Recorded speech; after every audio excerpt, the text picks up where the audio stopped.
Welcome to Pi Seconds, everything in just 180 seconds. Today, the toy of the show is the Telesin Smart GoPro carry case. Here is the branding, it looks pretty good.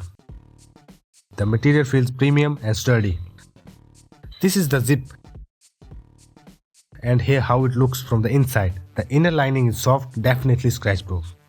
Now let's try with the GoPro Hero 10 Black. The Hero 10 Black fits perfectly inside.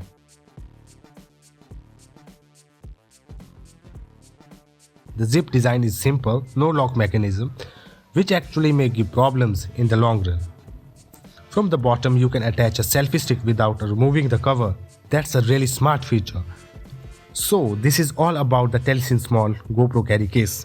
After using it for about 20 days, we noticed that the zip quality is quite poor, as you can see in the pictures. You can get this case for around 370 rupees on Amazon. The product earns 4 pies out of 10 pies. The low rating is mainly due to the poor zip quality, although the material itself is good. If you want to buy it, then link is in the description.